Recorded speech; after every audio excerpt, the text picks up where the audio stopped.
আসসালামু আলাইকুম। চরকালী খান আদর্শ কলেজের ব্যবসায় শিক্ষা শাখার দ্বাদশ শ্রেণীর সকল ছাত্রছাত্রীদের অনলাইন ক্লাসে স্বাগতম জানাচ্ছি। প্রিয় ছাত্রছাত্রীরা, তোমরা যে কলেজে আসো, বৎসরান্ত একটা পরীক্ষা হয়। দেখেছো, সেই পরীক্ষার যখন ফলাফল ঘোষণা করা হয়, কলেজের অধ্যক্ষ মহোদয় সবার জন্য পুরস্কারের ব্যবস্থা করেন। প্রথম, দ্বিতীয়, তৃতীয়। সেই পুরস্কার পেয়ে যে পায় সে খুশি হয়, আর যে পায় না তা দেখে সে ওই পুরস্কার পাওয়ার জন্য পরবর্তীতে চেষ্টা করে। এই পুরস্কারটা কি? এই পুরস্কারটা হলো ছাত্রছাত্রীদের মধ্যে আরো ভালো পড়াশোনা করার জন্য উৎসাহিত করার একটা পদ্ধতি। পুরস্কারটা হলো একটা পদ্ধতি।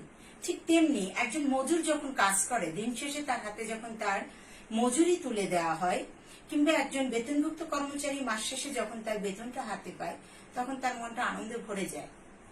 এই যে অর্থটা, এটা ওই কাজের একটা কাজকে আরো এগিয়ে নিয়ে যাওয়ার জন্য, দিন শেষে সে যে অর্থটা হাতে পেল বা মাস শেষে যে অর্থটা হাতে পেল, এটা তার কাজের প্রতি তাকে আরো উৎসাহিত করতেছে। এই যে উৎসাহ, এটা পড়া, কাজ, যে কোনো উদ্ভাবন, সে শ্রমিক হোক, কর্মচারী হোক, কর্মকর্তা হোক, সবার ক্ষেত্রে এই উৎসাহটা খুবই প্রয়োজন। প্রিয় ছাত্রছাত্রী, তোমরা নিশ্চয়ই এতক্ষণে বুঝতে পেরেছ আমি কি নিয়ে আলোচনা করতে চাচ্ছি। হ্যাঁ, আমরা আজকে আলোচনা করব ব্যবসা সংগঠন ও ব্যবস্থাপনা দ্বিতীয় পত্রের প্রেষণা চ্যাপ্টার নিয়ে। চলো আমরা দেখি প্রেষণা বলতে কি বুঝি। ইংরেজি ল্যাটিন শব্দ মোভার থেকে এসেছে মোটিভেশন শব্দটি, যে শব্দটি একটি ইংরেজি শব্দ। মোটিভেশনের বাংলা প্রতিশব্দ হলো প্রেষণা। আমরা একটু আবার দেখি। ল্যাটিন মুভার শব্দ থেকে উদ্ভূত ইংরেজি শব্দ মোটিভেশন শব্দটি মোটিভ বা অভিপ্রায়ের সাথে সম্পর্কযুক্ত।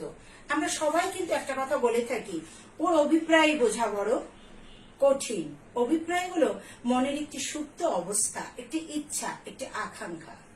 মানুষ কাজের বিনিময়ে অর্থ পেতে চায়, কাজের ক্ষেত্রে ভালো পরিবেশ পেতে চায়, কর্মক্ষেত্রে গিয়ে যারা প্রধান থাকে তাদের কাছ থেকে ভালো আচরণ পেতে চায়। তারা চায় কর্মকর্তা যেন তাদের সুখ দুঃখকে জানতে চায়, ভালো আচরণ করে, উৎসাহ উদ্দীপনা দেয়। মানুষের মনের ভিতরে এই যে গোপন ইচ্ছাটা, এই যে সুপ্ত ইচ্ছাটা, এই যে অভিপ্রায়টা, সেটাই হলো মোটিভেশন বা প্রেষণা। এবার আমরা জেনে নিই প্রেষণা কাকে বলে। শুরুতে যে কথাটা বলা উচিত তা হলো প্রেষণা একটি ইতিবাচক শব্দ। প্রেষণা একটি ইতিবাচক শব্দ হলো, নেতিবাচক বলতে আমরা বুঝি যে নেতিবাচক হলো না, আর ইতিবাচক হলো হ্যাঁ বোধক। প্রেষণা সবসময় কর্মীকে কাজের প্রতি উৎসাহিত করে। ইহা কর্মীর স্বতঃস্ফূর্ত ইচ্ছা বা আগ্রহ সৃষ্টি করে। অর্থাৎ কর্মীর মধ্যে যে ইচ্ছা শক্তি বা আগ্রহ বা কর্ম উদ্দীপনা রয়েছে, সেটা আরো বৃদ্ধি করতে সাহায্য করে কে? প্রেষণা। কর্মীকে কাজের প্রতি উৎসাহিত, অনুপ্রাণিত করে, স্বেচ্ছা প্রণোদিত, অর্থাৎ কর্মী যেন নিজে থেকে এই কাজকে ভালোবেসে কাজ করে, এই কাজটা করে থাকে প্রেষণা। কর্মীকে যে কাজের প্রতি উৎসাহিত, অনুপ্রাণিত ও স্বেচ্ছা প্রণোদিত করার এই যে পদ্ধতি, তাকেই প্রেষণা বলে।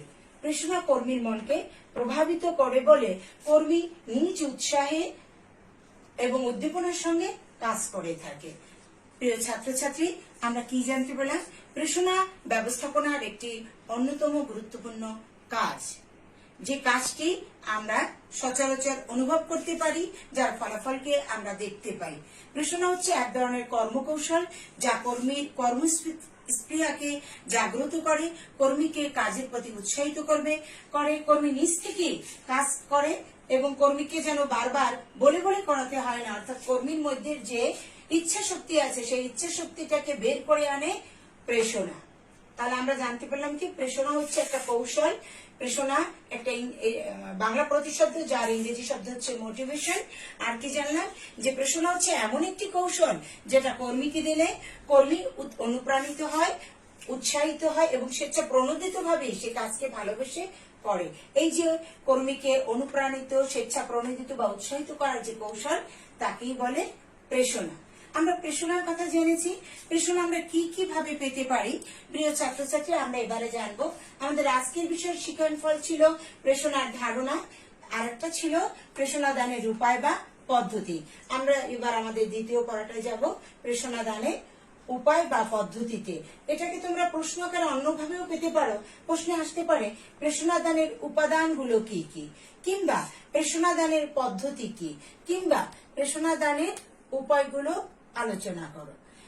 প্রেষণা দানের এই উপায় বা পদ্ধতি বা উপাদানকে দুটি ভাগে ভাগ করা হয়েছে। একটি হলো আর্থিক উপায় বা পদ্ধতি, আর একটা হলো অনার্থিক উপায় বা পদ্ধতি। আর্থিক উপায়, আমরা আর্থিক উপায় বললেই বুঝতে পারি যে এটা অর্থের সাথে সম্পৃক্ত একটি বিষয়। আর্থিক উপায়টা হলো কি, অর্থের সাথে সম্পৃক্ত একটি বিষয়, অর্থাৎ এই উপাদানটার সাথে সরাসরি অর্থ জড়িত। কি কি আছে দেখি আমরা। ন্যায্য বেতন, একজন কর্মী যখন কাজ করে সে হয় মাসান্তে কিংবা পাক্ষিক কিংবা সাপ্তাহিক ভাবে সে তার বেতন বা মজুরি পেয়ে থাকবে। সে যদি মনে করে যে দৈনিক 8 ঘন্টা কাজ করে, 8 ঘন্টা কাজ করার পরও সে তার যে পরিমাণ কাজ করতেছে সেই অনুযায়ী বেতন পাচ্ছে না, তাহলে তার কাজের প্রতি আগ্রহ হারিয়ে ফেলে, ফলে সে ঠিক মতো কাজ করে না। আর সে যদি ন্যায্য বেতন পায় তাহলে সে কাজের প্রতি আগ্রহ বোধ করে এবং ভালোভাবে কাজ করে। 2, মুনাফার অংশ। সাধারণত কর্মীরা পেয়ে থাকে বেতন বা মজুরি, আর মুনাফা হচ্ছে মালিক পক্ষের একটি বিষয়। কিন্তু এই মুনাফার একটি অংশ যদি কর্মীদেরকে দেয়া হয় তাহলে কর্মীরা ওই প্রতিষ্ঠানকে নিজের প্রতিষ্ঠান ভাবে এবং নিজের মনে করে সে কাজ করে থাকে, ফলে প্রতিষ্ঠান আরো বেশি লাভবান হয়। যৌথ মূলধনী কারবারের একটি অংশ হচ্ছে পাবলিক লিমিটেড কোম্পানি। এই পাবলিক লিমিটেড কোম্পানিতে আমরা দেখতে পাই একটা অংশ, অর্থাৎ 5% মুনাফা কর্মীদেরকে আবশ্যকীয় ভাবে বা বাধ্যতামূলক ভাবে কর্মীদের জন্য সঞ্চয় তহবিলে রাখা হয়, যেটা কর্মীদের কাজের মানে যখন তার কর্মবছর শেষ হয়ে যায়, সে পেনশনে চলে যায়, তখন তাকে পেনশন বা বোনাস, গ্র্যাচুইটি বা প্রভিডেন্ট ফান্ড হিসেবে এই 5% তাকে দেয়া হয়। আরেকটি উপায় হলো বোনাস। বোনাস কিভাবে দেওয়া হয় জানার আগে আমরা একটু জেনে নিই বোনাস কি। বোনাস হলো ন্যায্য পাওনার বাইরে হঠাৎ করে অপ্রত্যাশিত ভাবে কর্মী যখন বাড়তি কিছু অর্থ পেয়ে থাকে সেটাকে বলা হয় বোনাস। বোনাস কোনো উৎসবকে কেন্দ্র করে বা বিশেষ দিনকে কেন্দ্র করে তার বেতনের বাইরে বেতনের সমপরিমাণ অর্থ যখন কর্মীকে দেয়া হয়, যা দিয়ে কর্মী তার পরিবারকে বাড়তি কিছু সুযোগ সুবিধা দিতে পারে, তখন কর্মীর মন আনন্দে ভরে থাকে, সে আরো বেশি ওই প্রতিষ্ঠানের প্রতি আন্তরিক হয়ে ওঠে এবং বেশি বেশি কাজ করে। আরেকটি উপাদান হলো আর্থিক নিরাপত্তা। আর্থিক নিরাপত্তা হলো কর্মী যদি 20 বছর 30 বছর একটা প্রতিষ্ঠানে কাজ করার পরে সে সারা বছর যে বেতন পেল তা তো সে খেয়ে ফেললো, খরচ করে ফেললো, কিন্তু কর্মজীবন শেষে তাকে যদি বেশ কিছুটা অর্থ পেনশন হিসেবে দেয়া হয়, অর্থাৎ সে কর্মজীবন পরেও সে আর্থিক নিরাপত্তা বোধ করে, তাহলে সেই কর্মী ওই প্রতিষ্ঠানের প্রতি আরো বেশি আন্তরিক হয় এবং ভালোভাবে কাজ করে। আরেকটি হলো কি অগ্রিম।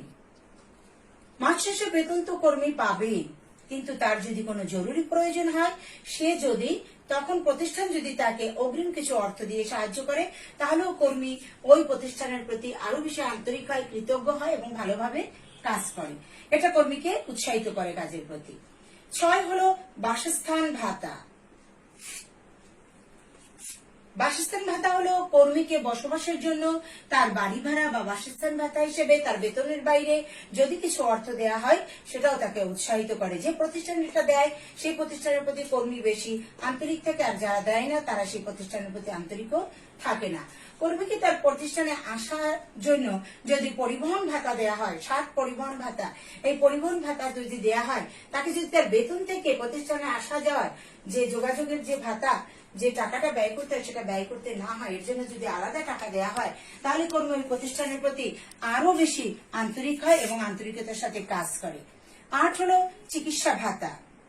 কর্মীর যখন অসুস্থ হয়, কর্মী যদি চিন্তিত হতে হয় যে তার যে বেতন এদিকেই 2 টাকা বাঁচিয়ে রাখতে হবে, কারণ হঠাৎ করে অসুস্থ হয়ে গেলে খরচ করতে হবে, তাহলে কর্মীর মনে কোনো শান্তি থাকে না। এই শান্তি রক্ষার জন্য প্রতিষ্ঠান কি করে, কর্মীকে চিকিৎসা ভাতা দেয়, যেটা তার বেতনের বাইরে বাড়তি কিছু অর্থ। আরেকটি হলো কি পদোন্নতি। পদোন্নতি হলো যে কর্মীকে যে পদে কর্মী পদায়নযুক্ত আছে সেই পদ থেকে তাকে উচ্চ পদে যখন যাওয়া হয় তখন তার সম্মান, প্রতিপত্তি এবং বেতন কিছুটা বেড়ে যায়। এই পদোন্নতির সাথে যেহেতু আর্থিক সুবিধা জড়িত, তাই প্রত্যেক কর্মী তার বছর শেষে 1 বছর 2 বছর বা 5 বছর পরে যদি তাকে পদোন্নতি দেওয়া হয়, সে কৃতজ্ঞ থাকে প্রতিষ্ঠানের প্রতি, তার মনে শান্তি থাকে, সে খুশি হয়, ফলে সে প্রতিষ্ঠানের প্রতি আরো আন্তরিক হয়ে অন্য কাজ করে থাকে।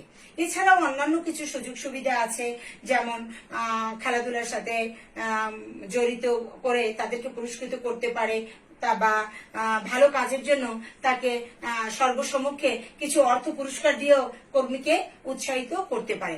অর্থাৎ যে কাজগুলোর সাথে সরাসরি অর্থ জড়িত তাকে আমরা আর্থিক উপায় বা পদ্ধতি বলি। তাহলে আমরা আর্থিক উপায় বা পদ্ধতির মধ্যে পাচ্ছি ন্যায্য বেতন, মুনাফার অংশ, বোনাস, আর্থিক নিরাপত্তা, অগ্রিম, তারপর রয়েছে বাসস্থান ভাতা, পরিবহন ভাতা, চিকিৎসা ভাতা এবং পদোন্নতি, যার সাথে সরাসরি অর্থ জড়িয়ে রয়েছে। এই জিনিসগুলো দিয়ে, এই উপাদানগুলো অনুকরণ করলে একটা প্রতিষ্ঠানের কর্মী সে প্রতিষ্ঠানের প্রতি অনেক বেশি কৃতজ্ঞ থাকে, আন্তরিক থাকে এবং প্রতিষ্ঠানকে নিজের মনে করে কাজ করে থাকে। প্রিয় ছাত্রছাত্রী বৃন্দ, এবার আমরা যাচ্ছি প্রেষণা দানের দ্বিতীয় যে পদ্ধতি, সেটা হচ্ছে অনার্থিক পদ্ধতি বা উপায়। অনার্থিক পদ্ধতি কি? অনার্থিক পদ্ধতি হচ্ছে যার সাথে অর্থ জড়িত না, কিন্তু অন্যরকম সুযোগ সুবিধা জড়িত, যা কর্মীকে কাজের ক্ষেত্রে উৎসাহিত করে, উদ্দীপিত করে, সে প্রতিষ্ঠানকে নিজের ভাবে, সে সেখানে স্বাচ্ছন্দ্য বোধ করে। এই পদ্ধতি বা উপায়গুলোই হলো অনার্থিক পরিবেশ। যেমন সুষ্ঠু কর্ম পরিবেশ। তোমাকে একটা কাজের জন্য অনেক টাকা, তোমার দক্ষতা বা যোগ্যতার বাইরেও যদি অধিক টাকা বেতন দেয়া হয়, কিন্তু যে পরিবেশে তুমি কাজ করবে সেটা একটা কর্দমাক্ত পরিবেশ, আলোবিহীন পরিবেশ, ধুলাময় পরিবেশ, তুমি কি সেই পরিবেশে কাজ করবে? অবশ্যই না। তাই বেতনের পাশাপাশি, আর্থিক উপায়ের পাশাপাশি কর্মীকে যদি সুষ্ঠু কর্ম পরিবেশ দেয়া হয়, আলো যুক্ত পরিবেশ, ধুলি কাদা নেই এমন পরিবেশ, বাতাস বয় এমন পরিবেশ যদি দেয়া হয়, তাহলে কর্মী সেখানে ভালোভাবে কাজ করতে পারে। 2 হলো নিরাপত্তা। কর্মী কাজ করতে গিয়ে এমন পরিবেশ চায় যেখানে সে নিজেকে নিরাপদ রাখতে পারে। ভয়ানক কোনো কাজের মধ্যে কর্মী সহজে যেতে চায় না, তাহলে সে ভয় নিয়ে কাজ করে, ফলে দেখা যায় যে কোনো একটা দুর্ঘটনা ঘটতে পারে। আরেকটা হলো কি আকর্ষণীয় কাজ। এক কাজ কর্মী দীর্ঘদিন করতে চায় না, মাঝে মাঝে যদি কাজকে পরিবর্তন করে দেয়া হয়, যেমন একটা গার্মেন্টস শিল্পে যে বুতাম লাগাচ্ছে, সে যদি চিরদিন এই বুতাম লাগানোর কাজটাই করে, সে তার কাজের প্রতি আগ্রহ হারিয়ে ফেলবে। মাঝে মাঝে তাকে যদি কাটাকাটির কাজে নেওয়া যায় বা সেলাইয়ের কাজে দেওয়া যায়, তাহলে সে সেই নতুন কাজের প্রতি আকর্ষণ বোধ করবে। আরেকটি হলো কি উত্তম ব্যবহার। প্রতিষ্ঠানের সকল কর্মচারীদের সমান দৃষ্টিতে দেখতে হবে, কাউকে বেশি ভালো সুযোগ সুবিধা দেয়া হবে আর কাউকে মোটেই সুযোগ সুবিধা দেয়া হবে না বা ভালো আচরণ করা হবে না, এমনটা করা যাবে না। যদি 2 ধরনের আচরণ করা হয়, তাহলে কর্মী ওই প্রতিষ্ঠানের প্রতি আন্তরিকতা হারিয়ে ফেলে। দ্বিতীয় হলো ভালো কাজের প্রশংসা। প্রিয় ছাত্রছাত্রী, তোমরা ছোটবেলায় যখন ভালো লিখতে এবং টিচার যখন তোমার খাতায় লাল কালি দিয়ে একটি রাইট দিত, তখন তুমি বরাবর চাইতে সেই রাইটটা যেন এরকম অনেক বড় হয়। ছোট রাইট দিলে তুমি কি বলতে? দাঁড়িয়ে থাকতে যে আরো একটু বড় দিন ম্যাম। বড় রাইটটা তোমার মনে এমন দাগ কাটতো, পরের দিন তোমার পড়াটা আরো ভালো করতে। অর্থাৎ এই একটা রাইট তোমাকে ভালো কাজের প্রশংসা হিসেবে চিহ্নিত করতো। ঠিক তেমনি একজন কর্মীও যত বড়ই হোক, কাজ করুক, সে যখন ভালো কাজ করে তার জন্য প্রশংসা চায়। একজন কর্মকর্তা যদি তাকে গুড, ভেরি গুড বা আপনি খুব ভালো করেছেন এমনি করে প্রশংসা করে, তাহলে সে কাজের প্রতি আরো উৎসাহ বোধ করে। আরেকটি হলো কি প্রশিক্ষণ সুবিধা। যখন কর্মীকে নিয়োগ দেওয়া হয়, তখন বলা হয় যে অদক্ষ কর্মীকে নেওয়া হবে। তখন কর্মী তো আবেদন করে, চাকরি হয়ে যায়, কিন্তু কাজের ক্ষেত্রে গিয়ে দেখে যে সে সেই কাজটি হয়তো খুব ভালো করতে পারে না, কিন্তু তার মনোবল আছে, সে কাজ করতে চায়। এই জাতীয় কর্মীকে যদি প্রশিক্ষণ দেওয়ানো যায়, তাকে কাজের সাথে পরিচয় ঘটিয়ে দেওয়া যায়, সে যতটুকু জানে তাকে যদি আরো একটু বেশি ঝালিয়ে দেওয়া যায়, তাহলে সে কি করবে? সে আরো বেশি দক্ষতার সাথে কাজ করবে। সুবিচার প্রতিষ্ঠা। আরেকটি অনার্থিক উপায় হলো সুবিচার প্রতিষ্ঠা। যার প্রমোশন পাওয়ার কথা তাকে প্রমোশন না দিয়ে যদি অন্যায়ভাবে কাউকে দেয়া হয়, তাহলে প্রতিষ্ঠানের অন্যান্য কর্মচারীরা ওই প্রতিষ্ঠানের প্রতি তাদের যে মনোভাব সেটা নেতিবাচক হবে। তাই যার যেটা পাওয়া উচিত তাকে সেটা দিতে হবে, যে প্রশংসা পাওয়ার যোগ্য তাকে প্রশংসা করতে হবে, যে অন্যায় করবে তাকে শাস্তি দেবে, আর যে ভুক্তভোগী তাকেও সুবিচার প্রতিষ্ঠা করতে হবে। তাহলেই একটা প্রতিষ্ঠানে কর্মী ভালোভাবে কাজ করবে। অষ্টম উপায় বা পদ্ধতি হলো শ্রমিক সংঘ করার সুযোগ। শ্রমিক সংঘ, যাকে ইংরেজিতে বলা হয় ট্রেড ইউনিয়ন। শ্রমিক সংঘ হচ্ছে শ্রমিকদের স্বার্থে কথা বলে। শ্রমিক সংঘে যিনি নেতা থাকে, কোন শ্রমিকের উপরে যদি অন্যায় জুলুম মালিক পক্ষ করে, তাহলে সাথে সাথে সমস্ত শ্রমিককে সাথে নিয়ে ওই নেতা সেই কর্মকর্তা বা মালিক পক্ষের বিরুদ্ধে রুখে দাঁড়ায়, বা তাদের দাবি দেওয়া, তাদেরকে যদি অন্যায়ভাবে শোষণ করা হয় সেই দাবি দেওয়া আদায় করার জন্য কাজ করে থাকে। তাই একটা প্রতিষ্ঠানে যদি শ্রমিক সংঘ থাকে এবং শ্রমিকদেরকে তাদেরকে সেই শ্রমিক সংঘে সংঘবদ্ধ করা হয়, তাহলে শ্রমিকরা আরো বেশি সাহসী, অধিক মনোবলের সাথে কাজ করতে পারে। প্রতিষ্ঠানের সুনাম, তোমরা বলতে পারো প্রতিষ্ঠানের সুনাম কি? তুমি যখন পায়ের পন্স কিনতে বাজারে যাবে, তখন কিন্তু তুমি এক নামে কিনতে চাইবে কোন কোম্পানির পন্স? বাটা কোম্পানির পন্স। কারণ বাটা দীর্ঘদিন ধরে সুনামের সাথে ব্যবসা করে যাচ্ছে। তুমি যখন কাজ করতে চাইবে কোনো প্রতিষ্ঠানে, তুমি একটি নামকরা প্রতিষ্ঠানে কাজ করতে চাইবে, নিশ্চয়ই যাবজ্জীবন সাজাপ্রাপ্ত সাহেদের সেই রিজেন্ট কোম্পানিতে চাকরি করার কথা তুমি চিন্তাও করবে না। কিংবা চাকরি করলেও চাইবে যে না, এই কোম্পানিতে বেশি দিন থাকবো না, লোকে হাসে, বলে যে তোদের মালিক খারাপ। তাই প্রতিষ্ঠানের সুনাম কর্মীদের কাজের ক্ষেত্রে একটা ব্যাপক ভূমিকা রাখে। আর কি হলো? অন্যান্য প্রণোদনামূলক ব্যবস্থা। অন্যান্য প্রণোদনামূলক ব্যবস্থাগুলো হলো মাঝে মাঝে কর্মীদেরকে থিয়েটার দেখার সুযোগ করে দেওয়া, কিংবা খেলাধুলার আয়োজন করা, কিংবা পিকনিক বা অন্য কোনো সাংস্কৃতিক অনুষ্ঠানের আয়োজন করে কর্মীদেরকে উৎসাহিত করা। প্রিয় ছাত্রছাত্রীবৃন্দ, পেশনাদানের এই যে উপায় বা পদ্ধতি, এটা বাংলাদেশ সহ সারা বিশ্বের প্রতিষ্ঠানে যখন কার্যকর হবে সম্পূর্ণভাবে, তখন দেখা যাবে যে কর্মীরা ঠিক মতো আনন্দের সাথে কাজ করতেছে। প্রতিষ্ঠানকে তখন শুধু তারা কর্মক্ষেত্র ভাববে না বা অন্যের কর্মক্ষেত্র ভাববে না, প্রতিষ্ঠানকে তারা নিজের কর্মপ্রতিষ্ঠান ভাববে যে এই প্রতিষ্ঠানই আমাকে ভালো রাখছে, আমার রুটি রুজির ব্যবস্থা করছে। সে তখন প্রতিষ্ঠানের মালিককে প্রতিদ্বন্দ্বী না ভেবে সহযোগী ভাববে। তো একটা প্রতিষ্ঠানে সবসময় এই যে পেশনাদানের যে দুটি পদ্ধতি, এটি থাকা উচিত। তাহলে আমরা আজকে কি জানলাম? পেশনা কাকে বলে? পেশনা হলো একটি কৌশল যার মাধ্যমে কর্মীর মধ্যে সুপ্ত ইচ্ছা, চাহিদা, অভিপ্রায় এটাকে জাগ্রত করা হয়। কর্মীর মধ্যে অভাববোধকে জাগ্রত করা হয়, যেটা পূরণ করা হয় অর্থ বা অন্যান্য সুযোগ সুবিধা দিয়ে। পেশনার উপাদানকে দুটি ভাগে ভাগ করা হয়েছে, একটা হলো আর্থিক উপাদান আর একটা হলো অনার্থিক উপাদান। আমরা আজকে যতটুকু আলোচনা করেছি আশা করি তোমরা বুঝতে পেরেছো। বাড়িতে একটু পড়লে আরো ভালো হবে। আগামী ক্লাসে এই পেশনা এই চ্যাপ্টারের উপরে আমি আরো দুটি ক্লাস নেব। সেই পর্যন্ত তোমরা সবাই ভালো থেকো, সুস্থ থেকো, নিজেকে সুরক্ষিত রেখো। ধন্যবাদ সবাইকে।